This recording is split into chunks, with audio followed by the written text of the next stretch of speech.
Are sex and self-esteem related? This is the question that I got yesterday. I was invited at a Romanian TV show during prime time, so that was pretty courageous to actually talk about this topic. And one of the questions that they got from the audience was this: how is sex related to self-esteem, if it is? And my answer to this one is, let's look at, first of all, what sex entails. And also, let's look at what self-esteem is. I'm going to give you my understanding. I don't necessarily want to look for the politically accepted or politically correct definitions. I just want to look at my understanding from a coaching perspective. Yes, I am going to look at this from the sexuality and intimacy perspective, but hopefully it will make sense for you, so stick with me. First of all, what do we understand through sex? And what does it entail? First of all, it entails a certain degree of knowledge of your own expression, okay, of your sexual impulse, of your expression, a certain availability to actually flow with it, let it express itself. You cannot speak of sexual expression if you're blocked, if you've received a negative education around this. So that one it's a blocked sexual expression. Secondly, it entails that you show yourself physically, so you show your body, and that you allow the guard to go down completely, because one, you have to undress. Two, you're actually giving access to your body. And three, you're giving nude access to your body, and also tapping into deeper states of pleasure, arousal, peak. Imagine this. It's not like you're talking in public, but it's like you're singing in public, live. Worst, most difficult, challenging thing to do. This is what sex is. It's not a trifle thing. It is not something that you do with just anyone out there. And this is why, so these are all the layers in which it's vulnerability. Who engages sexually, fully conscious of all these layers? A person that is strong enough. In order to show yourself in vulnerability, in order to relate with somebody else, physically, emotionally, intellectually, in vulnerability, you got to have a lot of inner power. Okay, so therefore, this is the topic of self-esteem.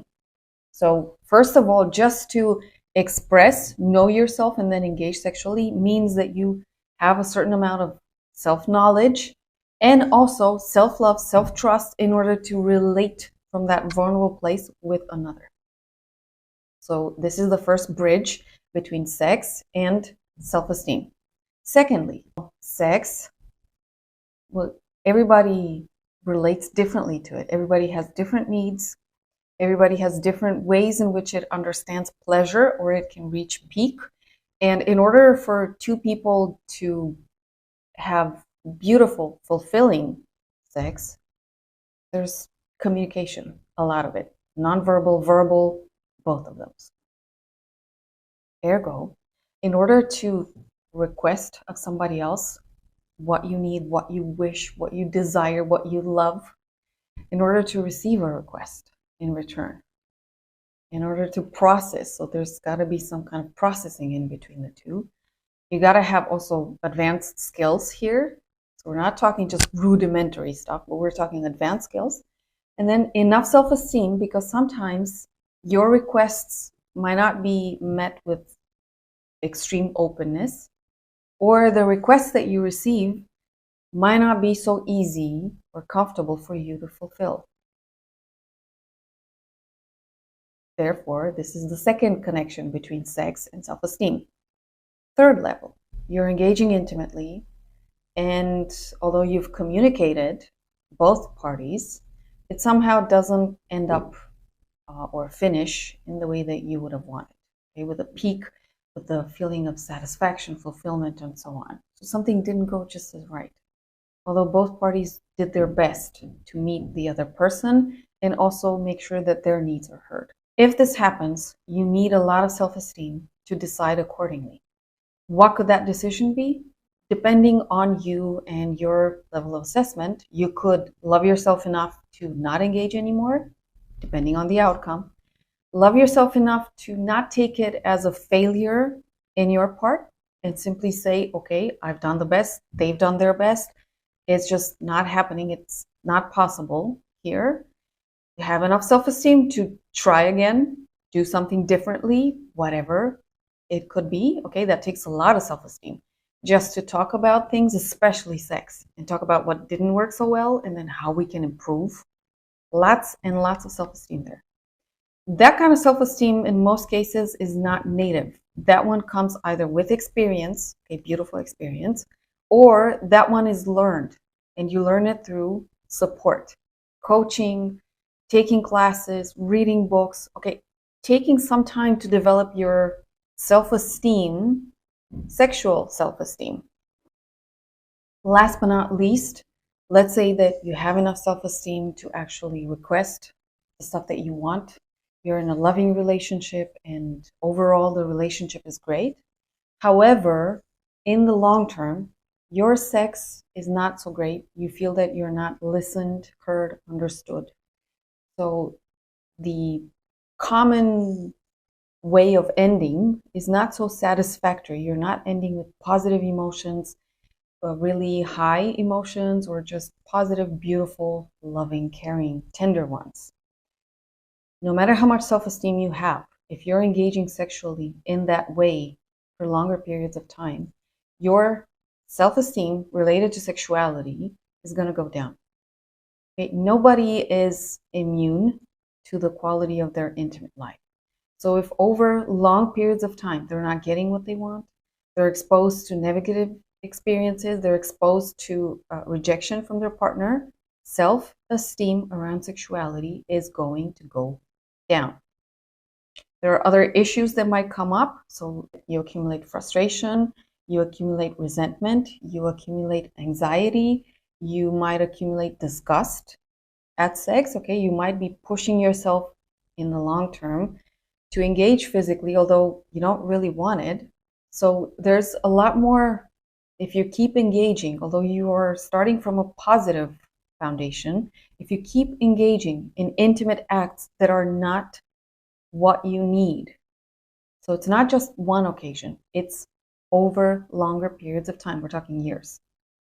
Your self-esteem is going to go down, and there are a lot more psychological issues that might come up, negative psychological issues. You might somatize them. Your body might shut down when it comes to sexual expression and engaging sexually. There might be, over long periods of time of engaging sexually in improper ways for you, even though they might not seem that bad, quote unquote, you might somatize health issues. Yes, related to your reproductive system. It's the same as engaging in any kind of activity with stress, rejection, disgust. Over long periods of time, it's not going to work. Now, let's say that you engage with somebody and it goes great. Okay, you know what self-esteem is? Enjoying it and not getting cocky. Because you got enough self-esteem to actually know that there were two people there. That's one. You got enough self-esteem to know that sometimes things can go wrong, even in the best of relationships.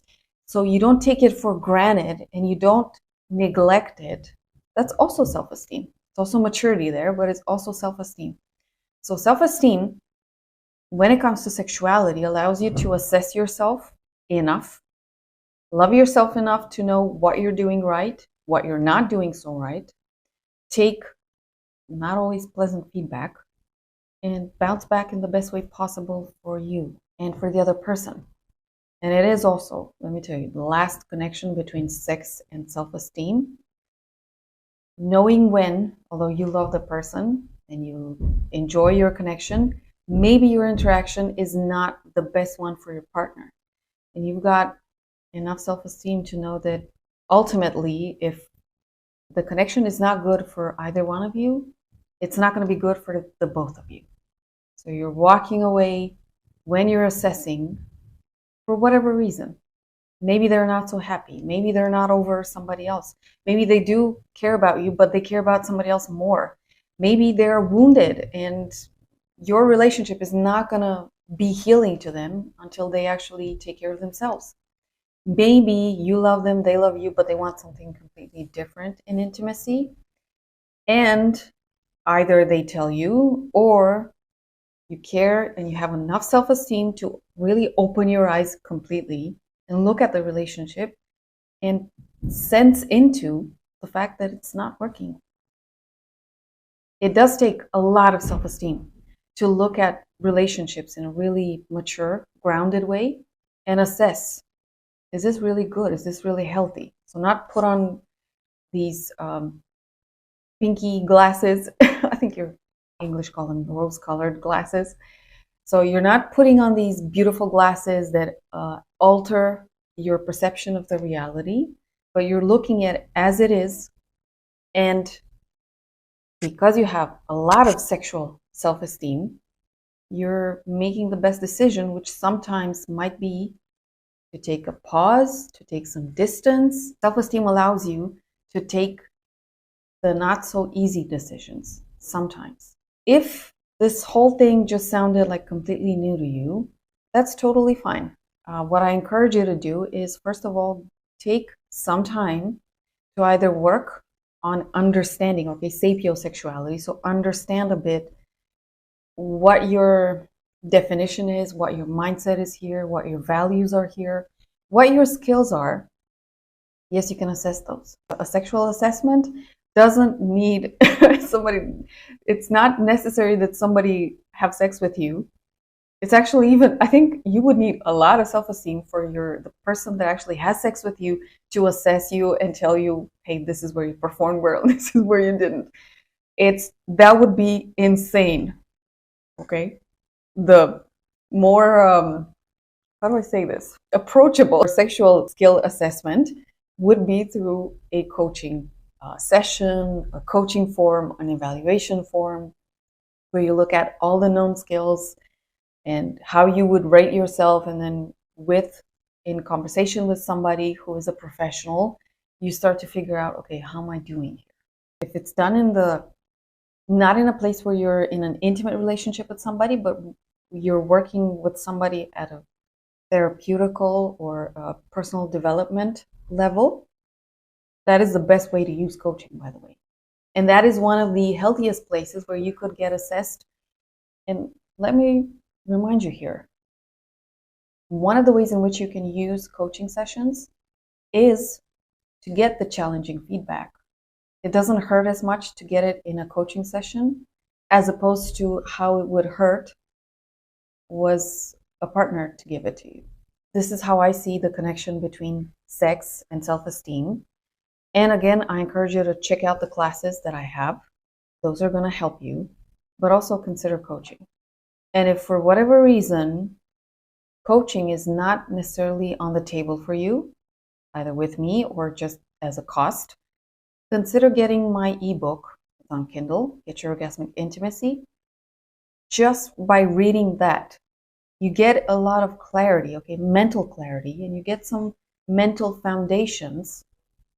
And when the time is right for you, when you feel that you're in the right place, you can start to actually work with that foundation and work in a coaching setting, individual group coaching programs, in order to start to, put some bricks on that foundation and build your self-esteem, sexual self-esteem, and just get a sense of where you are.